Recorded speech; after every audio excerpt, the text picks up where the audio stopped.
guys. Thanks for sticking around after the game. A credit to Michigan and the roster that they've built.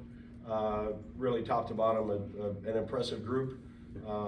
They're built in a way that they play to their players' strengths, and really, as you look at how the roster is built for them, they've got a really solid squad in every area: offense, defense, and kicking. Nothing has changed in my mind about our football team at UNLV. I'm excited about where we're going to go with this. I'm excited about the resolve of our players on how we're going to respond. I mentioned real quickly in the locker room to them that today doesn't define us, but how we respond will define us ultimately, as we are in a sprint with this season on how good we can get. And offensively, we didn't win on the line of scrimmage today, and then couldn't get into a rhythm as the game unfolded, and then defensively weren't near tight enough in our coverage, and really didn't give ourselves a chance there. I felt like early on we got into some third downs defensively and weren't able to get off the field, step away, a little loose in our coverage and our zone concepts, not matching it up quite as quickly as we needed to defend and have contested balls. But I think, with the look at what we have in that locker room and where we're going, I'm excited about the opportunity to get back to work with our group, and said it's a sprint with no finish line, and that's exactly where we are, and our kids will respond. I don't ever want to get into a situation in a game that we don't go in it to win the game. That's not ever the case for us.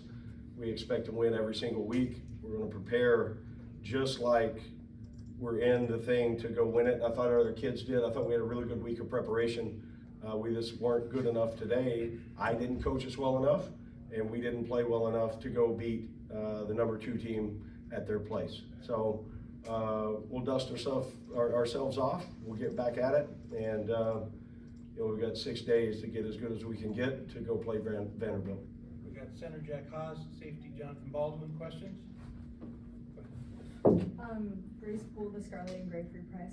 Coach, coming off of this game, what will you do to keep your players motivated and excited for this season, specifically going into the Vanderbilt game next weekend?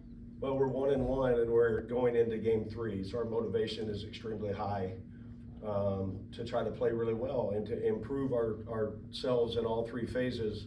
The motivational factor is broad scheme, stance, view, scope, however we want to look at it. We have a lot of goals out there for us. My guess is the only goal right now that's removed from our team is we probably, with 1 loss, I would suggest that would remove us from a national championship contention.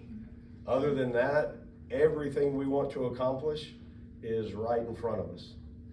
And do you believe the noise periods that you mentioned you were using in practice had an effect on the performance in this game? Jack will be able to answer that. I thought we responded well to the crowd noise.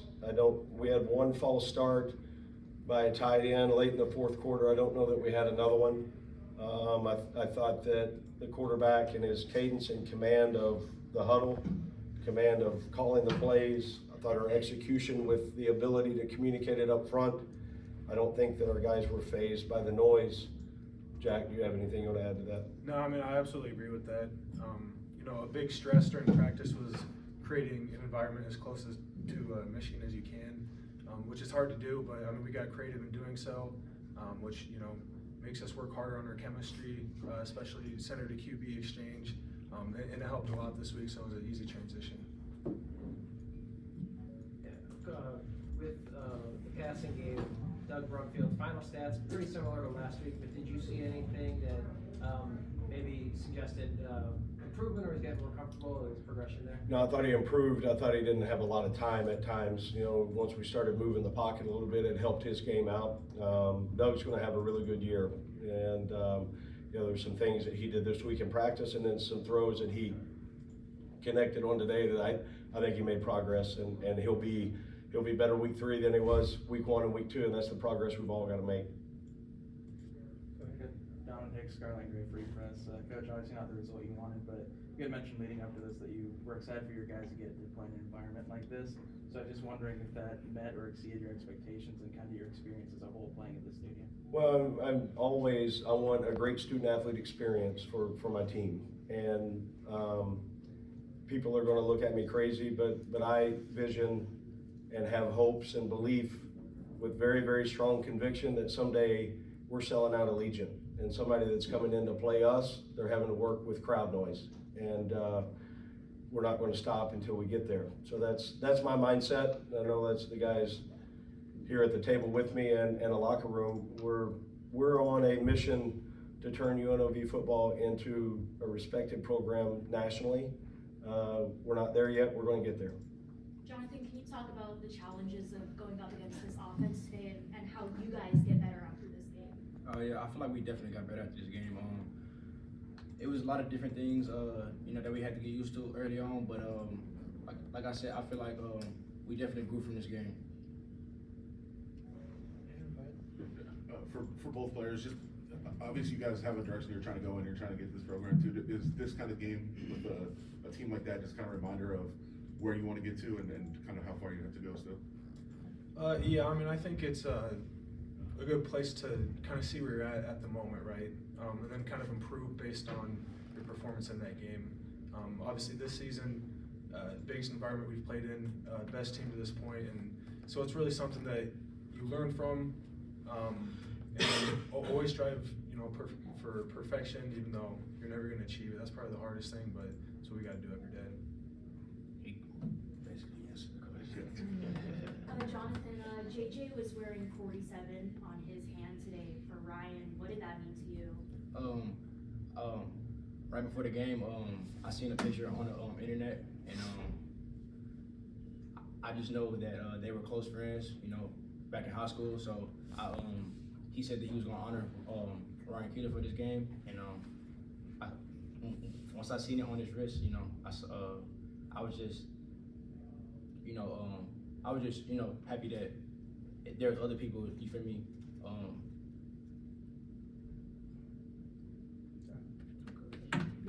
For sure.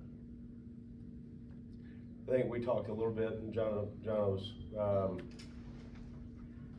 it's understanding that his impact touched obviously so many people. And that one goes back from well before high school, and I know that a lot of people that it's on their minds very, very heavily. Anything else? Coach, speaking of McCarthy, I know you praised him coming into this game, but I guess how did that align with what you saw in person today? Unfortunately, just like I thought. He's a great player, and they've got a really good scheme around him. And he made throws, he didn't make mistakes, smart decisions, very effective quarterback play. He seems very comfortable in what they're asking him to do, and competes at a very high level. Is that it? Thank you, guys.